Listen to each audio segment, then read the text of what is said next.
lot of soul. This is Bass Talk Live. Your host, Mark Jeffries and Matt Herron. BTL is brought to you by Lowrance, Lose, Strike King Lures, Bass Cat Boats, Ducket Fishing, Spro, AFCO, Big Bite Baits, Sunline, and TH Marine. BTL coming at you. Good Wednesday, everybody. Welcome once again to another edition of BTL Bass Talk Live, where we're going to talk bass fishing and anything else that Matt and I want to talk about. Matthew, yesterday, my trip to the dentist, dude, I got to tell you, it was kind of bizarre. Okay. Kind of bizarre. It was jam-packed. I had to be there at 7:45 a.m. The dentist office was packed at 7:45 in the morning. It was unbelievable, man. They're just moving people through an assembly line. Okay. Is the best way I can describe it. So I had a little issue because I do not like going to the dentist. Okay. I'm not a fan. I kind of have a phobia a little bit. So they give me the gas. Mm-hmm. Anytime I'm having some work done on my teeth. Relax you a little bit. Yeah. Well, last time when I had the root canal and all that stuff and everything, they gave me a mask and they said, bring this next time. Okay. Well, I went to grab my mask before I went in because they come out and they take your temperature and ask you a bunch of questions in your car before you can go to the office. Do you have your mask? Yeah, I have it right here. And I grabbed it and it was all scrunched up and it wouldn't fit. It wouldn't fit because it was like this latex rubber kind of stuff. It wouldn't fit, wouldn't have a mask. Wouldn't work, and they didn't have another one. So I had to go in the chair afraid. Yeah, I'm afraid. I do not like drills and dentists and all that stuff without the gas. Oh. I was terrified. But it went smooth. But I powered through it. Yeah, I was there for like 40 minutes, and I've got the permanent in now. And it's a weird feeling. No shots, no numbing. To have that drill going on in your mouth and you feel that drill against your teeth, not a good feeling. Not a good feeling. You have officially replaced weather with dentist stories now. Dude, it's an experience. It's an experience. It's kind of like, getting that treble hook stuck in your mouth. If you're a fish, I guess. It was painful. Not at all like that. Do you eat bluegill with dorsal fins and crawfish with exoskeletons and stuff? No. Well, there you go. There ain't no different than they're a badass. hook and a bluegill. So anyway, hopefully I will not have to make a trip to the dentist anytime soon. Good show today, folks. We're going to have Matt Herron on here just in a few minutes. Big event going down next week at Lake Guntersville in the fall. Mm-hmm. We had him on the last time they were coming to Guntersville, and they were going there in the summer, wasn't it? Or was it a different time of the year? No, it was a classic. We had him on right before the classic. It was a different time of year than they normally go there. So we got spring and fall. Yeah, so we're going to get his take on what might happen this next week on Lake Guntersville. I personally am totally intrigued on this event because it's going to be a grind. It's not going to be the typical Guntersville event. When did Jamie Hartman win on Guntersville? Wasn't that a little bit later too? That was more of a summertime event. Might have been. Mm-hmm. They haven't hit Guntersville in the exact time that they usually always have. No. But they've hit it 3 times recently. Yeah. Is it going to be a grass thing? Is it going to be a frog thing? I'll tell you what I'd be doing. I'd be punching grass. By the way, excellent video out there, man. A lot of good feedback. You watched it. A lot of comments from people, and maybe when the winning there isn't a place in Oklahoma you can go punch grass, is there? Wherever the winning bid is. Talking about the BTL YouTube channel, put the 2020 episode out from the Sam Rayburn Open. It's about 20 minutes long, but no wind on Rayburn. Very little wind, so great Very audio. rare. Great audio on this one. Had a awesome co-anglers both days, but I feel like my day one co-angler, Noah, really made the video with his commentary. He was awesome. You know, I'd hook up on a big one and he'd be like, "Oh my," in the back, in the back of the boat. And he was awesome. I didn't realize it, but like this dude kept like talking and asking me questions, and I was so dialed into the zone, I didn't even respond to him. He kept saying, "Hey man, can I help you? Would you like some help with that?" I'm very polite. And I would cold shoulder, not even respond. I felt kind of bad watching it, but anyway. That's kind of messed up, man. He's trying to help you out. Yeah, I know. It went really well. You can go watch that on the B. Very entertaining. Yeah, and then I have little clips and stuff that I've been putting up. Did you see the section that I just found it while I was editing this stuff where that mystery bird almost hits me? Yeah. Did you figure out what kind of bird it was? No, so I was watching, and I mean, dude, like I said, I run this thing for 7-8 hours. Yeah. And it was a stroke of luck that I was listening, trying to edit, and I just hear, "Zoom." And I go, "What was that?" Literally, I didn't see it. And I heard it while I'm watching the video. And I heard, "Zoom." I'm like, so I go back and I see something streak through, and some sort of agile bird. Like, very quick bird. Dive bomb probably 6 inches above the camera and a foot from my head at head level. And I never even noticed it on the water. It's actually in the little recap video that I kind of put out, kind of promoting the video on my Instagram, at Matt Pangrac, Pangrac. Nice plug. Hey, I plugged the Bass Tank and AFCO yesterday. I gotta get the personal plug in now. Jeez. But yeah, that was cool. And then I'm also working on this next video you will enjoy, because the river video. Yeah, the Arkansas River, the ABA will also be out, because I've got another one on Texoma this upcoming weekend, so I can't get behind, as you pointed out. Yeah. Where the hell's the video, man? I don't know. I fish it every single weekend, Thursday through Sunday, doing BTL, busy, Monday, man. Tuesday, Wednesday, Mark. Get busy. But this one is unique because I caught myself mid-meltdown. And I said... You never have a meltdown. I said, "I'm spinning out, dude." I said, "I'm about to spin out." And I caught myself, and I turned that around. That's the impressive part, right? Yeah. That you caught yourself. There are several times where I didn't realize I said it. I literally looked at my car and go, I have no clue what the hell is happening right now. Well, you're making a trip to the bank. Might have used the term bitterly disappointed. And then the shell bed just suddenly turned on based upon the decision that you made, right. Correct? Correct. Now, here's the thing. It was I got some stuff I really want to put in there. But it's a pond I'll probably have to fish again in the future, right? Oh, you want to be a little secretive. You don't want to spill the juice. Secretive, but I don't really want people to go, that's what is there a landmark? Is there an identifiable object? Yes. I remember. Did you ever fish? So what do? You put it out, dude. They still got to go catch them.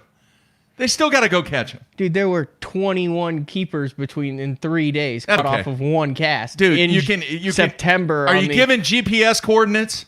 No, you don't need GPS coordinates. Oh, it's that obvious. It's kind of obvious. It's a very... What, is there a battleship sitting right by it? I mean, what are you talking about? It's just some landmarks that don't exist anywhere else on the river. It's not man-made or anything. It's natural, but if you've driven past this area, you're like, oh, I know where that is. I mean, it's as far as... Is it a community hole? I don't fish the river enough to know. It very well could be. It could be... old Jim Bob's community hole that everyone on the Thursday afternoon put out the jackpot. Juice, man. Fans, give us feedback. What do you want them to do? Obviously, the fans are going to want the juice. And how many people are really going to pay attention to that? I don't know. I've gotten a lot of people. I got to go in, so I'm not logged into the BTL account on my personal computer, which is why I don't respond to a lot of the comments on the Instagram or on the YouTube page. But everyone was like, oh no. Some guys were like, I can't believe that guy did that. Who was hunting for the birds. Oh, now we're back to the Rayburn. Yeah, now we're back to Rayburn.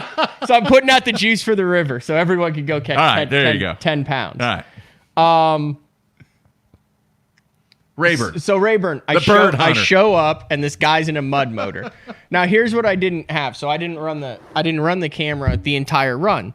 So as you enter the cove, here's the deal. This guy is just idling around. He is not running through the grass. He's looking.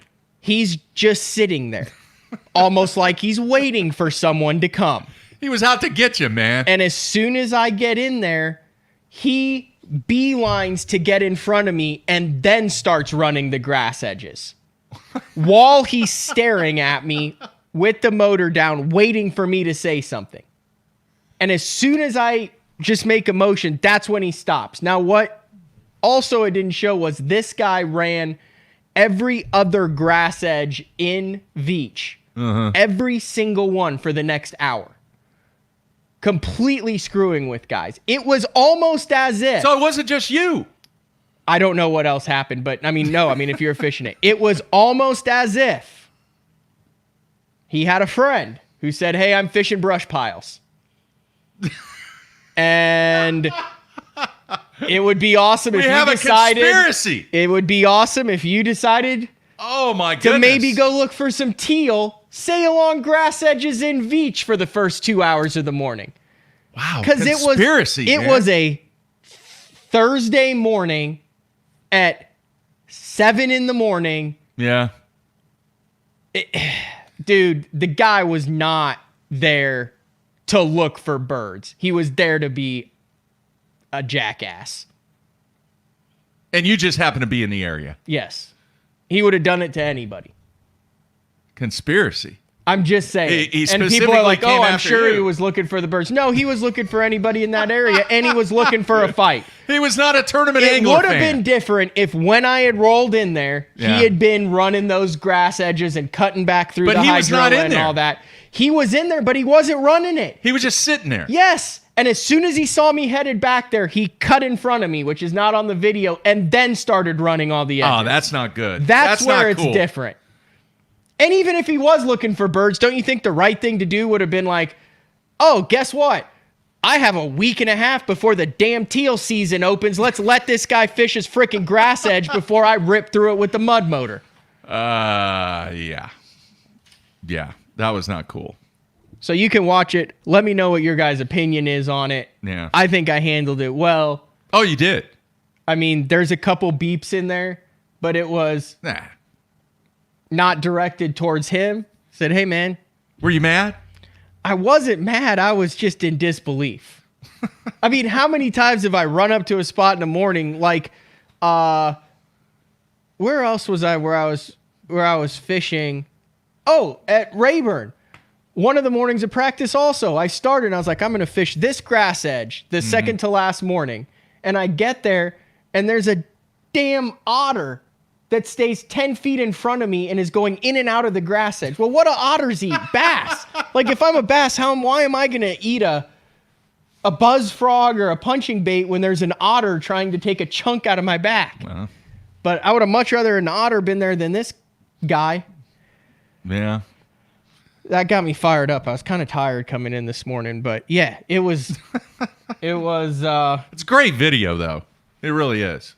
And my dad texted me. He said, "Do not give up your hotspot. Minimize exposure if possible."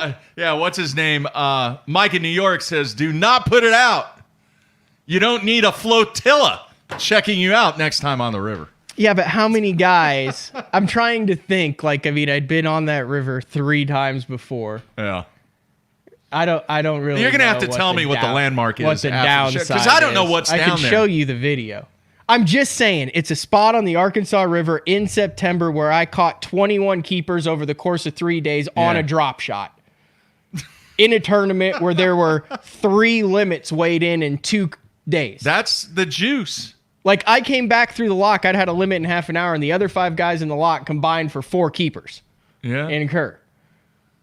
Because they tried to do the typical thing that you would do this time on the river. Yeah. And they failed. But you found something very unique. So, I don't know, man. Your call. Call Smallmouth Crush. He likes a good conspiracy theory. Anyway, I don't know if I finished it. Is there a way to put it out there without giving up the juice? You know, Harold Allen was a master at telling people what's going on without telling people what's going on. I think I might be able to do it. Yeah. I think I might be able to do it. All right. Hey, I want to let everybody know, Thursday show, we're going to have something special, if I can pull it off. I've been working on this ratings guy. Yep. I've been leaving days open to get him on. Yep. Have not been able to work out a schedule for this guy, but I received an email from a guy named Ralph Young.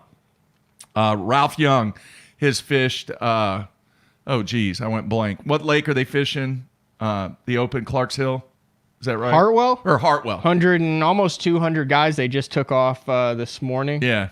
Why did I say Clarks Hill? Oh, because well, it's a blueback lake. I talked to Dave. It's a blueback lake. Anyway, he has fished Hartwells for years. Mm-hmm.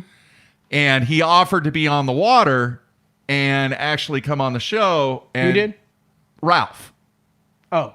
Ralph Young. Oh, okay. All right. So if he can get a good 4G signal, we're going to have him on the show tomorrow to kind of set things up and maybe give us some coverage from Hartwell tomorrow. Then the other thing is I got an email, actually a message. Let me see if I can pull this up real quick. I think the guy's name was John. It's bad. No. Was it John? I've left him. I would left try him, to fill in here. I don't know where you're going with this. No, though, hang Mark. on. I left him a good grief, a voicemail. And I said, "Hey man, if you could call me back." Yeah, it was John. John, I believe his last name is Kilby. Not Rob Kilby. No relation. Yeah. The professional angler for a zillion years. Obviously not Rob Kilby since his first name's John. But Right. Continue. No relation. I just said no relation. Okay. All right. Okay. He is a television sales manager for a television station in the state of Texas. And he deals with the Nielsen ratings all the time. Really? So he has volunteered to at least this other guy that is a expert that I've been trying to Ratings expert. ratings at Nielsen ratings, all kinds of stuff. I'm going to try and get John, who contacted me, who was not my original go-to guy, who I'm still going to try and get the go-to guy on, who is this sales manager for a television station in Texas, to come on the show Thursday and give us some background on the Nielsen ratings, how they're calculated, what do they mean, what are they worth, how important they are to ad agencies to buy media. Because as far as I'm aware, and we will get this confirmed from John tomorrow, if he's able to join the show, is the ad agencies, for the most part, make the media buying decisions. Most of the stuff is outsourced to the ad agencies, and then the ad agencies determine what the media buy is going to be when it comes to television. And then they get a cut. That's how they make money. So, Okay. Cool. Ratings, very, very important. So we'll get a report from Hartwell. We'll get Ralph on, and then hopefully a signal will be good. And then hopefully we can get John on tomorrow to discuss, in general, the Nielsen ratings and kind of how that works and how important those ratings are. Real quick, back to that Open. It is now the 4th Open out of 8 Opens for the Falcon Rods Angler of the Year, where the top 4 go. It's the one that like Hallman and all them fishing all of them. Yeah. Dude, it's starting to separate. You got Brian New, Swindle, Christie, and John Hunter in the top 4, 505 points. And then, 100 points back halfway through the year. Is that makeable upable? That's a great word, man. I like that. Because if you're 100 points back, I mean, the guys in trouble are Matthew Robertson, Castledine, Hallman. Yeah. I mean, there's a bunch. Scott Martin's kind of slipping back. Interesting. I just assumed Scott Martin had some sort of deal like, hey, I'm going to find a way to get on the Elite Series, right? Mm-hmm. He's Scott Martin, dude. His dad won 9 Angler of the Years. His goal is, Yeah. So I was talking with someone from Bass, and I was just like, they're like, oh, what's the rumor mill going? I'm like, well, it doesn't matter how Scott does in the Opens. He's going to get on the Elite Series. What? And this guy was like, wait, what? I was like, well, I mean, that's what everyone's just assuming. He's like, oh, hell no. Yeah. He's like, he's got to freaking catch him. He's got to be in that top 4. So it's 4 out of each division, then 4 in the combined. Yeah. Is that what it is? Yep. And right now, so 12 spots. Christie doesn't have a exemption. Gerald Swindle's already in. So, yeah. I mean, you got Justin Atkins in there, Scott Martin, Josh Douglas, Randy Blockett, former John Hunter Jr. Yeah. So, anyway. All right. Are we going to, real quick, before we get to Mr. Herron, talk about the auction? Oh, yeah. How about that, man? That was something that was not planned. It just happened on the show yesterday or Monday that we did with Steve Bowman. Matt and I decided to put a package together while the show was going on. And lo and behold, what are we sitting at? $1,100. Yeah, so this is for the Bass Fishing Hall of Fame, raising money for the Bass Fishing Hall of Fame, and there's 3 pages of stuff. You can go to the bassfishinghof.com. Mm-hmm. So we didn't know this yesterday. Steve Bowman was like, "Oh, I came on to try to get you guys to give up a guest spot, kind of like we're gonna have Matt on as a guest, to where you can come in and have a guest spot on BTL." And then all of a sudden it divulged into this Jeffries is going to fly someone in. Yeah. And you can be in the studio to be the guest host of BTL. And then they get to go for a night of cheap beer and bowling with you. Pizza, beer, and bowling. And then the next day I'll take them fishing, whether it's monster crappie fishing in the winter or bass fishing, whatever they want to do. Yeah. And then it's like a whole experience.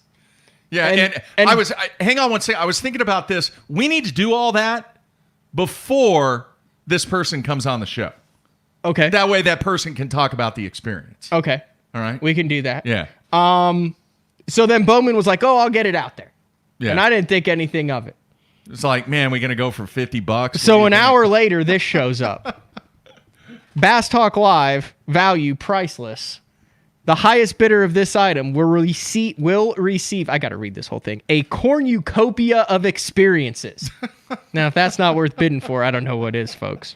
It will start with being the co-host of the day with Mark Jeffries and Matt Pangrack on Bass Zone's Bass Talk Live. Talks about how great the show is from Oklahoma City, where Jeffries will help the highest bidder with travel accommodations. But there's more. Jeffries, an accomplished bowler, will follow up the show with an evening at the bowling lanes, and there's still more. I feel like we're selling a sham wow here. And there's still more. Pangrack will then take the highest bidder on a fishing trip in one of Oklahoma's hottest spots for a day of fishing. This once-in-a-lifetime opportunity can't be missed. Timing and hosting the trips will be worked out by all parties. So this comes up and it starts at like $200, and I'm like, God, I hope someone bids on it. Next time I look, it's up to $600. I'm like, Jeffries must be bidding on this. I'm not. I had nothing to do with it. Now it's up to $1,100, Mark. Yeah. We're raising money. So we're getting outbid. We're getting outbid by the Northerners. We're getting outbid by, this is all of the stuff that's out there right now. Polinick, understandable. Yeah. And Chris Johnson, understandable. Anybody at 2,000 yet? No, Fish with Seth Fighters at 1,500, and Okay. Chris Johnson's at 1,200. I'll tell you the deal. Oh, we're here. right there. You can fish with Littner, plus you get a $500 Tackle Warehouse gift card. It's only at $620 right now. No, that's a good deal. There's a bunch of good stuff up here, all for the bass fishing. You can fish with Bradley Hallman. He's currently at $520. We might even be able to get Brad in on our deal somehow. Yeah. Well, we'll see if we can work it out. But All right, anyway. I'm going to juice it up a little bit. You're going to juice it up even more. I'm going to juice it up even more. It won't show up on there unless... we're going to add to the cornucopia. Yeah. Whoever the highest bidder is going to receive a brand new, sparkling 900 Global bowling ball. What does that mean? Value at $200. Well, All right, I can't drill it for them because I only have 3 drill bits. But we'll get them hooked up with a brand new 900 Global bowling ball. You think you could throw in a FaceTime call with your number one buddy in the world? Oh, Chris Prather? Yeah. Yeah, we might work something To in give on him a that. bowling Yeah, tip? yeah. Is he number one in the world right now? In the U.S., not Number the world. one in the U.S. Not the world. You still have Okay, so we'll throw that Belamonte. in. So here's what I'll throw in. I'll throw in a big bait soft plastic prize pack. Yeah. Worms, the B2 worms, the Cree tails. We'll throw in some BFEs. I'll just hook you up with the big giant thing of soft plastic. I got a rod and reel I'm going to throw in too, dude. Is it one of those that's been up in the attic for No, 10 years? it's priceless. No, Priceless. the only thing that's priceless is this trip. It says it right there. Oh, yeah. Value, You're priceless. Right. No, rod and reel. What's the difference? That is very special to my collection. What is it? Is it the KVD one? No, I'm not giving that up. The original prototype Yeah. of the crankbait rod, no. It's an original. It's one that I've had for a long time. I don't know. I feel like that's a pretty juicy offer. I don't know if you have Yeah. to throw that in there. Anyway, so go to bassfishinghof.com and then click on the auction tab and then click on the view items. Ours is on the third page, but there's all sorts of different stuff. It's cool stuff, that all you for a can great see. cause. Yep. Great cause. What do you Hall think? of You Fame. think we'll get any more bids on that, or you think I we'll don't stop at 1,100? When it is the cutoff Friday? Now there are several people that I would really love to be the highest bidder on this, just so that they Don't have even to go spend. there, man. Don't Just even so go that there. I'm they in have a to good spend mood. an evening of I am bowling in a with great you. mood. I'm just Don't saying. mention any names. There's no reason to mention any names there, I'm not Matthew. mentioning names, Zero reason. There's some interested people that could be bidding on this that would. I mean, I wouldn't want to miss a second of you guys spending a day and a half together. Yeah, maybe. And you would do it because it's for a I good would, cause. I would do it, and maybe they would find out a side of We me would that need a security they guard. just don't know me. We would need They a- don't understand Maybe me. multiple security guards. They need to realize who I am. You can go fishing with Gussie for 2 I'm a days man. on Lake of the Woods. I'm 58. No. All right, that let's talk to that Matt. was the 13th anniversary yeah, that yesterday. was a long time ago. 13 years, dude, of Gundy going We're off. outbidding a fishing trip with Jimmy Houston. That's saying something. That is. On his private lake. That's loaded. Yep. You can go steelhead fishing with Jay Yellis. That would be a cool trip too. Now I'm still thinking this hack attack coaching experience. You know how Hackney is. I think that could get awkward. You got a 1 hour Skype 3 nights in a row with Hackney. That could get kind of awkward to me. I don't think so. No? No. But it would be kind of cool. Oh, it would be awesome. That's only $280. That'd be a cool gift for someone. It would. Latimer's up to $830. Yeah. The Wheaties boxes are approaching 3 digits. Yeah. It's good stuff. Check it out, everybody. All right, we're going to take a break. Come back with Matt Herron here on Wednesday. Everybody stay tuned.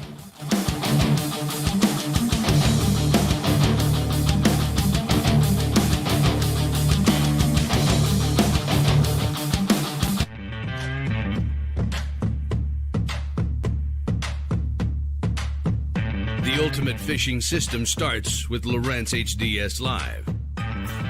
The best fish finding tools, from chirp sonar and fish reveal to side scan and down scan imaging, and complete touchscreen control from your trolling motor to your big motor.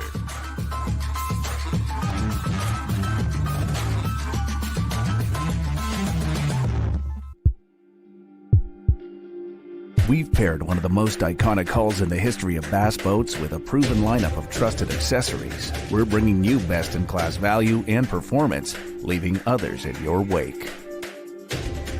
Turnkey value, turnkey performance. The Pantera 2 is an overachiever in the 19-foot category. Once you hit the throttle, you'll feel the rush, and there's no looking back. Kevin, what are you doing here? Oh, I'm just filling in for Billy. I need a 660 shad crankbaits in the Series 5 model. We're out. You're not out. You got all kinds of them right there. We're out. Kevin, I need 6. Have a lollipop. I do not want a lollipop. Have a lollipop.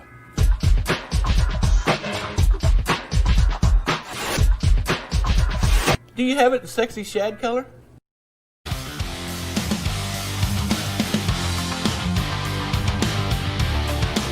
Let's face it, fishing electronics are no longer an afterthought. They've become a necessity.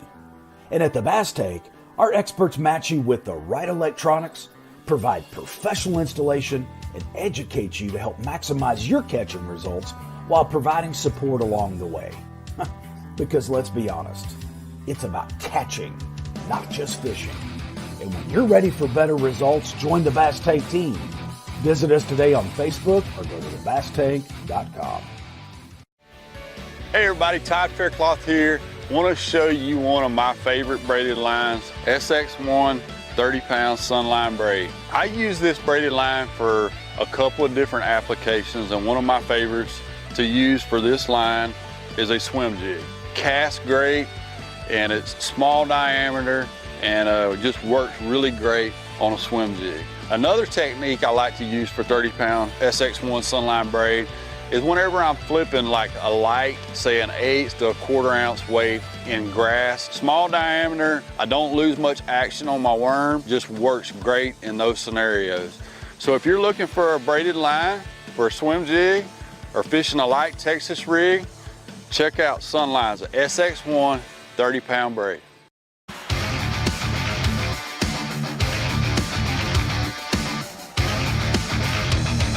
Ducket Fishing, we have assembled the top pros in the country to help us design rods to give you a competitive advantage. Castability, strength, durability, action, sensitivity, weight and balance, and consistency. Combine that with the best warranty in the industry, and you have rods that are pro-driven. Ducket Fishing, pro-driven. Blue Water by TH Marine, offering LED lighting solutions for your boat, trailer, truck, ATV, and so much more. Engineered and built to be rugged with waterproof and submersible options. Designed for easy installation, Blue Water is available in a variety of colors and styles. All backed by a limited lifetime warranty. Blue Water by TH Marine.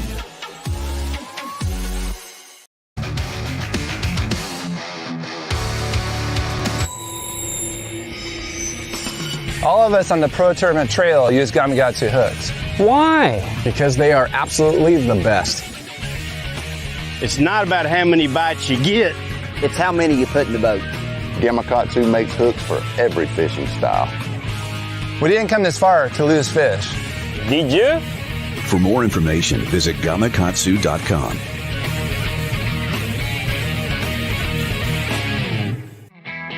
The Big Bite Baits Kamikaze Swim On is a very unique bait, and it's got a full body but with ribs to give it a bigger profile but not more plastic. It's got a jointed tail that gives it a lot of action, as well as this up and down crawl type trail with holes and ribs in it, so it creates a bubble trail almost. This bait is supposed to be fished upside down or vertical like this on a great for a chatterbait. I prefer it on a swim jig as well, but you can also cut it down and put it on the back of a finesse jig. You know, flip it around for some spotted bass or flipping docks. Anytime you want a small, compact, little trailer for it, this is great for it. So check out the full lineup of swim-ons at bigbitebaits.com.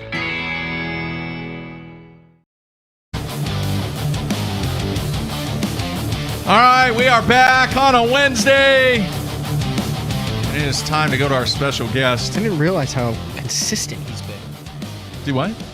Well, Matt Herron, you think shallow power water, stubborn guy, he's going to tank a few, right?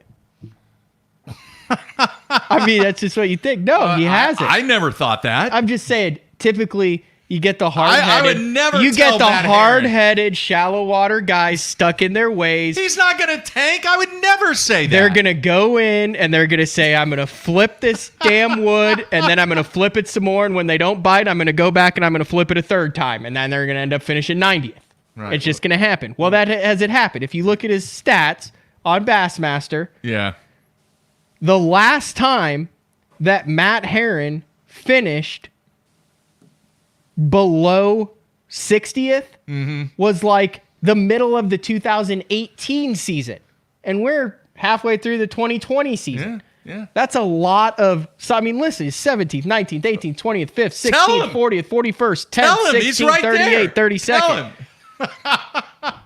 Is that not true, though? I mean, do you not feel like you got a certain set of guys that just say, this is what I'm going to do, and I don't give a damn if I catch him or not?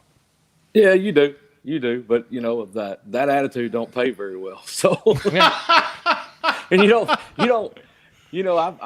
I've fought that gremlin in my head for a lot of years, because there's a lot of times I'd really just like to kind of go back to my roots and pick up the flipping stick. But, you don't make a lot of classics, and the long drive home when you're broke, they don't go over so well. When was the last time you flipped out of spite?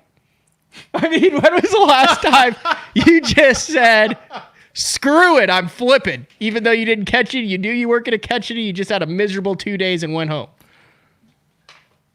That's a long time ago, man. I mean, I kind of quit that. When I was fishing FLWs back, when I started my career, all the way up to about 2008.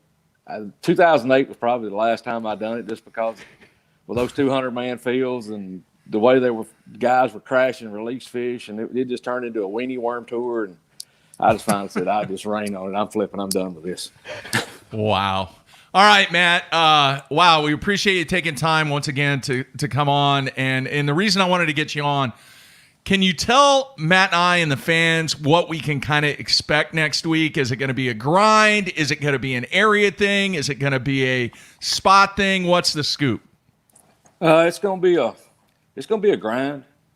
It's going to be so much going on different. You're liable to see guys fishing in 25 foot of water. You're liable to see guys, you're going to see guys throwing frogs. You're going to see about everything. We're right in the change. We're getting the first cool nights of the year. Days and 60s next week. So who knows? I mean, the fish are going to be all over the place. It's going to be one of them deals. I think a guy's going to have to junk fish to win it. I think you're going to have multiple things going on, because we ain't deep enough into the fall where they started grouping up again yet. Is this going to be a deal where we start hearing about fall turnover and thermoclines and all that stuff? Well, we very well could, especially when we hit Santee the next week, and then flow in the Tennessee River right now. The river shouldn't turn over. We may see some creek arms turn over, but that shouldn't be a problem at Guntersville. Do rivers turn over? Is there like a thermocline and stuff in rivers? Yeah, if they get real stagnant, they ain't no flow.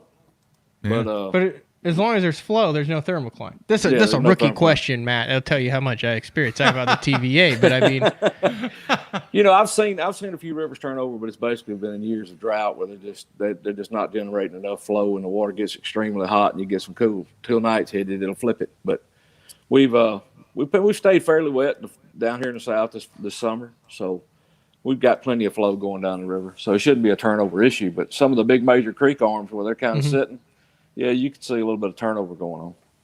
All right, Matt, be honest. Everybody loves to catch smallmouth. There was quite the swing, obviously the northern swing, where the focus was on smallmouth for the most part. Are you glad to be back in a situation where the focus is going to be on largemouth? Yeah, no. It was always nice to end the year up north in the summer. I mean, when it was really hot down here, I enjoyed going up there.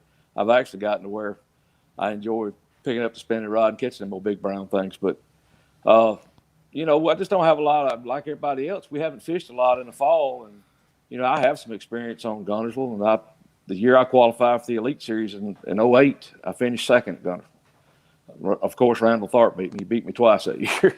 But anyway, yeah, I'm looking forward to it. It's just one of them deals where you're going to have to get your mind right. I mean, you're going to have to get back into the mental aspect of it's going to be a grind. And we fish all year long where you've got fish coming to you, you've got fish grouping up. And this is going to take me back to my old Alabama roots and really old Southern roots where I'm going to have to lay out multiple things and get it on. So I'm looking forward to it. I just don't think a guy's going to be able to sit in one place in the tournament. All right, let me ask you about practice. How do you approach practice when you kind of have laid down the groundwork on how this thing, at least how you think it's going to play out? Do you hook a lot of fish? Do you focus on graphing? I mean, what's kind of the scoop on what you're going to do during practice?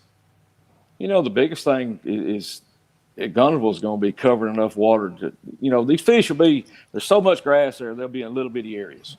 Yes, if you want to fish shallow, same thing offshore. There won't be a lot of groups of fish offshore, but there'll be small little areas where there'll be, 10, 15 fish in a school. So it's going to be little bitty spots. This will be a deal. It won't be a guy won't be able to run a pattern necessarily. It's going to be specific areas. So you're going to have to stay moving. I won't stick a lot of fish in practice at all. just basically, I'm looking for bait. I'm looking for certain types of grass, certain types of offshore stuff, and I'm sure I'll run the Skeeter Slam dry every day of practice. Is there as much recreational and tournament pressure on Guntersville in the end of September as there is in March, April, May, or is it? It never stops. It never stops. They had a tournament last Saturday and Sunday there. They had a Spro Frog kayak tournament. I forgot what they got there this weekend, and then we fish next week, and then on Saturday, top 10 day of the Elite Series, there's a 300-plus boat Spro Frog tournament out of the state park with the top 10 guys going out.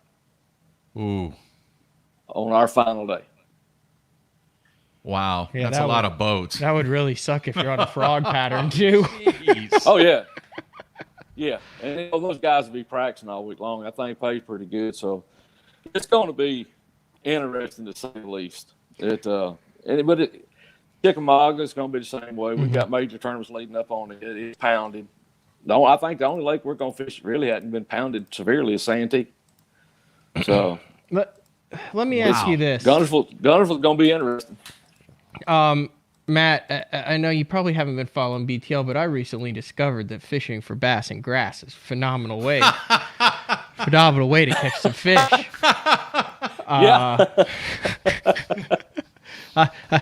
I'm so new into it that on Rayburn, my day 2 co-angler said, "Man, Matt, you are giving me my first lesson in grass punching," and I said, "Hell, it's my first lesson in grass punching too." Do fish in the grass, do they get conditioned to baits? Because in my mind, you get out there on a hump, a ledge, a shell bed, a rock pile, something like that, and it's like, oh, those fish get used to seeing all that stuff. Does the same thing happen in the grass, or do grass fish hold up to pressure much better than open water fish, in your opinion, to where you can have a 300 Spro boat tournament and something's going on and, you're still putting it in front of them and they're biting it? Yeah, they'll get conditioned, and then they'll get, really funky about pressure. But the big thing about, especially punching grass, is mainly reaction bites. And then if you'll notice within that grass, there's certain little spots in there, whether it's whatever the structure is on the bottom or whatever, there's little sweet spots. And you literally can be 10 yards from a 20-pound bag and never get a bite. So guys can be all over you. I was referencing, I finished second up there at Guntersville the year I qualified for the elites. And the reason why Randall won that tournament is I had a local follow me on day 3. There was multiple, there was probably 30, 40 locals on me that morning. But there was a local tournament out of the area that I was fishing. When I got there, I had a local that watched me on Friday sitting on the juice. Would not move. I pulled in there and asked nicely, so I had to just kind of wander around, and I stayed out of the little area, and I was catching fish, and I had one of the guys that followed me say, "Man, you struggled this morning not catching them good?" And I said, "Yeah," because he said, "You see that Triton right there?" He goes, "Yeah." He said, "He's on the juts." A few minutes later, I hear the doggonest confrontation take place you've ever heard, and there was about 3 of them going to go over and whoop that boy. He left. I went right in there. This is to your point about pressure and knowing what's going on. He left, tore it up with his outboard. I let it sit about 30 minutes, went right in there and caught 20 pounds in about 15 minutes. Wow. So the great advantage of grass is a guy that knows what he's doing and a guy that understands how those fish set up. Those fish will hold up to pressure better than offshore fish. All right. I don't know this. Obviously, this is why I'm asking, but the hurricane that came through there, did it dump a lot of rain on your area? Okay. Missed us. Okay. Yeah, I think Santee, the next one coming up, got a lot of rain. But it kind of tracks south. It went across, and we're forecast to get 3 to 5 inches of rain tomorrow and Friday. Right on. Wow. So wow. That could be a game changer, but if anything, it'll just help it out. I think we need a change. We need some cool nights. We need some fresh water. We need something to kind of move these fish. They're kind of still stuck in the summer doldrums. I went up to Nickajack, the lake above, Monday, playing around with some stuff, and those fish up there, they're lethargic. They're still stuck in the summertime deal. How would you sum up your season so far, Matt? It's been pretty solid. I've had a couple of tournaments where I really should have shined that I didn't execute on. I should have been in the top 3 at St. Lawrence, and them brownfish up there, I ain't figured out how to catch them. They've whooped me every time I go up there. I cannot put them in the boat. I can get them on. I've tried every kind of drop shot hook, every kind of rod. I don't know. So, but no, it's been solid. I mean, I'm sitting okay in the points. You got to make hay when you get a chance. I haven't really had a tournament where I felt like that everything lined up for me, but the next 4 I'm really looking forward to, because especially the 2 Tennessee River Lakes. If I can find the right stuff, then I'm a threat to win. All right. I don't think. I mean, what percent of the field has fished them this time of the year? Would you say that's fishing in the Elite Series here? I mean, how many guys have experience on? Not very many. Those but two. There's one that's a holy terror, and he's going to be hard to deal with, Buddy Gross. Yeah. Buddy and I probably got as much experience as anybody there, and that fall fishing deal is going to be different. It's going to be very, very different, and it's should make for some good TV. I don't know if we're going to have any live or not, but we could have a couple of guys get on some really strong frog stuff in both events. And how cool would it get to be to sit all day at work and watch them choking on Kermie? That'd be pretty good. That would be cool. That would be really cool. How tough is Santee going to be, Matt? I really don't know. I went over, Bill Lowen and I shared a room over there and rode around for a couple of days, and it's the only time I'd ever fished, qualified the Elite, and that thing's a monster, man. It's big. Yeah. It's a gigantic lake, but if those typical MO on that place is it's full of giant fish, but they move out after the spring and they go. It's full of standing timber, and they kind of get away from you. But they had a CBA tournament over there, or CBC, Carolina Bass Challenge, whatever it is. I seen it on the internet. And the weights were really pretty good, 22, 23 pounds. So apparently it's going to fish pretty good. Huh. Interesting. Yeah, you're going to see a lot of flip-flopping. You got Wenlet, who's leading the Angler of the Year, and I'm just saying because usually we're saying, hey, can the northern guys get through the southern events in position for the Angler of the Year to get up north? Well, now it's can the southern guys get through the northern events in position to get back south? And I mean, you got, Paul Mueller and Jamie Hartman and Seth Feider and Corey Johnson and Austin Felix and Polinick and Chris Johnson. I mean, all those guys are historically northern guys that are up there. And then there's a whole group of those guys that, like you're in position there in 26th place with 333 points.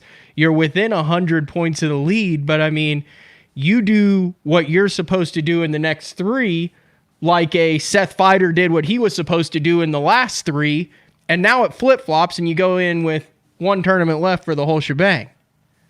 Right. Well, if I was a betting man, you go to Vegas and put all your coins on Clark. Because Clark, we're fixing to hit in his wheelhouse. I'm just telling you, I fished against him at FLW for multiple years. I fished against him here. And he is an absolute beast in the fall. I fished when we had those FLW series tournaments. I just know his style. I know his strengths. This thing, I'm shocked. What's the deal with the fall? What makes a good fall angler? If you were to just put together a very general good fall angler, what are some of the traits that they all have?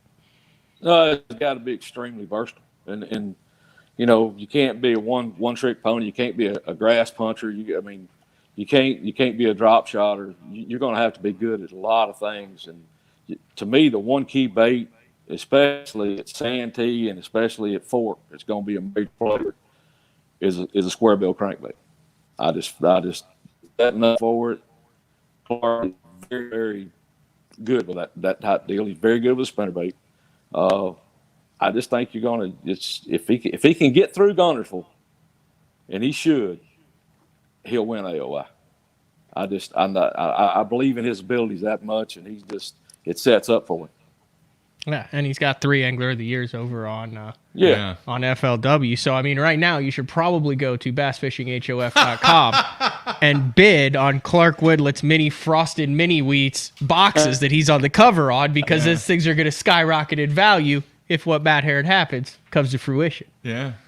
Yeah, I mean, you never know what's going to happen, but when you fish against these guys, and I, as long as I have, you kind of know what everybody's the better guys, what their strengths and weaknesses are.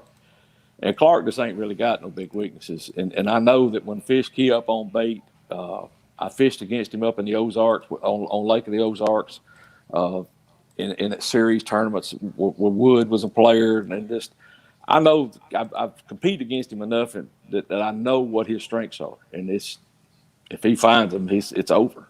Everybody else is just playing.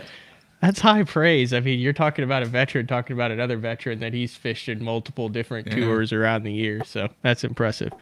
What's the craziest thing you've ever been on the cover of, Matt? We were talking about him being on the frosted mini wheat. Do you ever had anything that you've been on the cover of that's unique? No, bass times. That's about it. Nothing wrong with that. No, but it ain't crazy. I ain't been on no cereal boxes. None of that other stuff, no. But it's gonna be interesting. I spoke to you earlier about trying to get everything organized, amplify it down, and the biggest thing with 2.5 days of practice on these events with so much water, you got to be dialed in because you get out here and it's going to be about 90% of that lake. It's in production, 5,000 acres of it. Wow. All right, man. Have you never had a Bassmaster cover? No, never had. What the hell? Huh. I think we need to make a push for Mr. Herron to be on a Bassmaster cover. Hey, it's simple. Win. Yeah, go win. Just win. I was going to say, all I need to do is go win Guntersville next week. Yeah. I get the cover. Exactly. That lake, she owes me. I finished second, third up there the last time we were there. I finished 10th in the Classic. Yep. I've got multiple top 10s. I told somebody that day, if I ever win one, it'll be there. All right. Sweet. Very cool. All right, Matt. Hopefully we'll get it done. Hey, man, best of luck to you next week. We'll be watching for you, and greatly appreciate you taking time to fill Matt and I and the fans in on what we can expect next week. It's going to be some really, really good watching from a fan perspective because I believe you're really going to have to fish. I mean, it is going to be a fan's perspective of adjustments, getting dialed in and focus. Remember in hockey they had I can't the term, wait for that. They had the term that's a goal scorer's goal. Yeah. And if you're not followed, you're like, what the hell does that mean? Yeah. This is a tournament, fisherman's tournament coming up. It really is. So best of luck to you, All Matt. 4 of them coming up. Yeah. Yeah. Thank you, guys. Yeah. All right, man. Take care. All right. Apologize a little bit. We got through that good. Yeah, his internet feed was a little sketchy. We also have breaking news. What's that? We're now up to $1,140. Oh, we just became $40 because of the more bowling ball. $40 more valuable, Mark. The bowling ball and the baits made it, man. Wow. Hey, that was a good question. Why is fall fishing so tough, Matt? From the perspective of guys that you have spoken with, it seems to be, to me, I love it. Absolutely love it. It is all related to the thermocline and the turnover. I think it's tough because, especially in early fall, and I just did a big hour-long thing on decision making, and it's you have a lot of decisions and all of them can be productive. Think about that. What he talked about how everything is in play. So it's not, I'm going to do the exact same thing all day and build a deal, or I'm going to sight fish, or I'm only going to fish secondary points. Like, you have so many different things that can either throw you off or help you. And I feel like, at least for me, when I go into an early season tournament, I'm going to throw jerkbait on secondary points or these style of docks or whatever. That's what I'm going to do all day. I'm going to sight fish all day. I'm going to fish deep all day.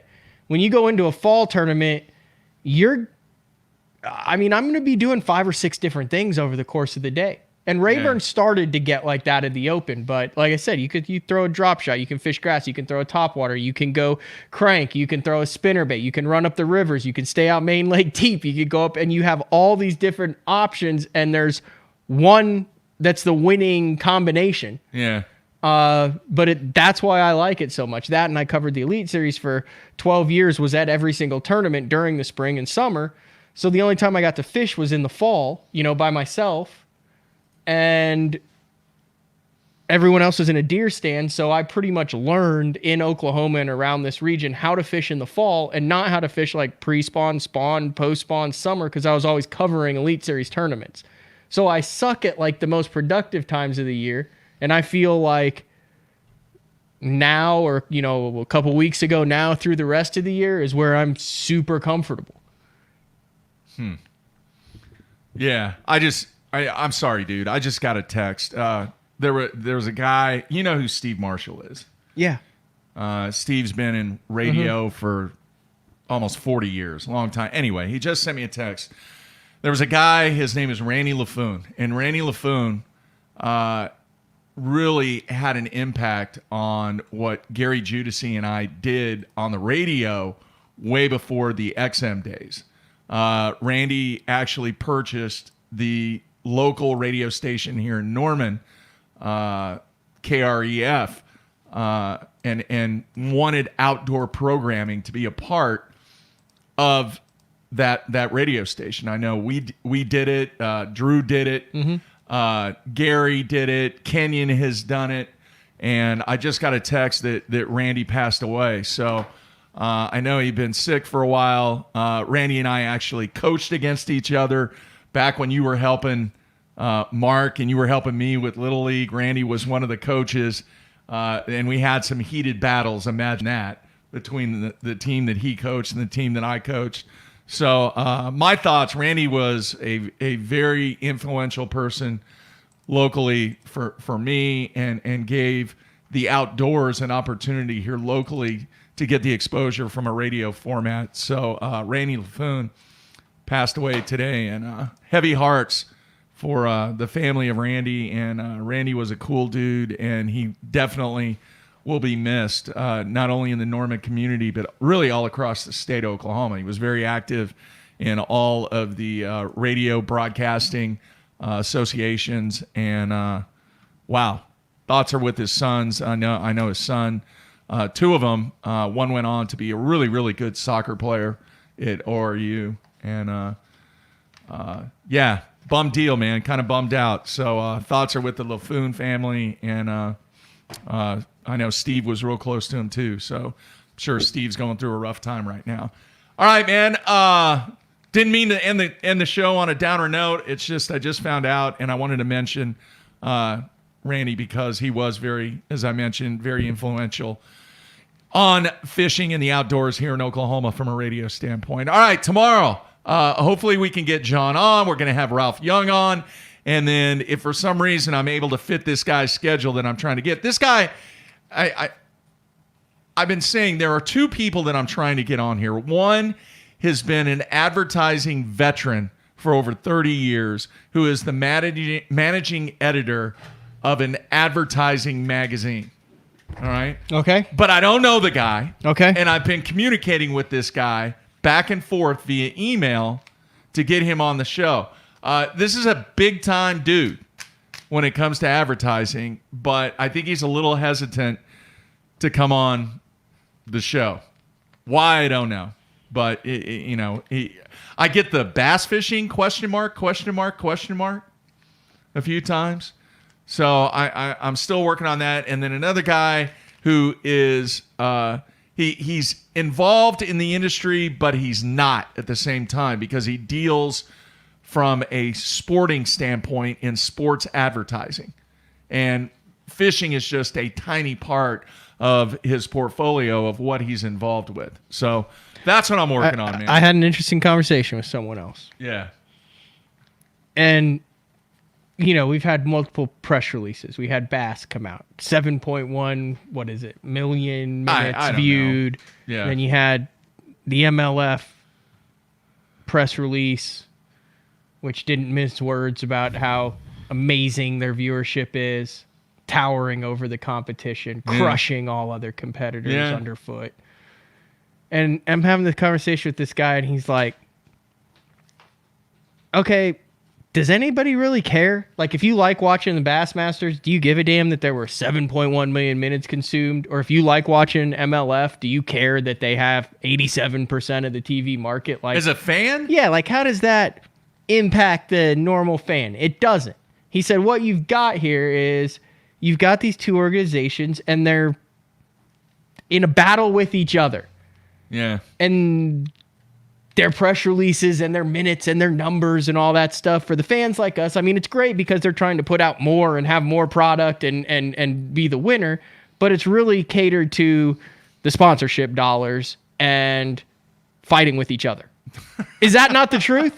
Like, if you're a BTL fan and stuff like that, if we're coming on here saying there were 8 billion minutes of BTL consumed, which is X number of minutes more than other podcasts out. Like, who cares? You enjoy BTL, you enjoy other podcasts. It doesn't matter how many minutes are there. So all of this giant infighting about what are the true numbers and what are the minutes and all that, like, dude, there's like maybe a couple hundred people who give a crap about it. Well, it's related back to the ad revenue. That's what I'm saying. That's the bottom line.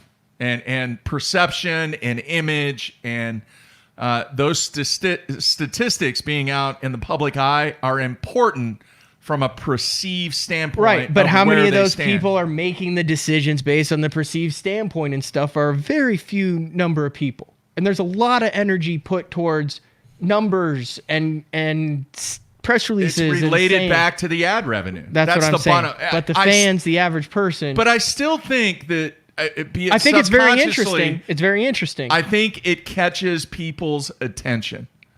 Now, do they digest it and make consumer decisions or make a listening or watching decision based upon those ratings? I'm not going to read a press release and say, oh, well, I'm going to watch this one because it's obviously more popular. Yeah. If I enjoy the other one.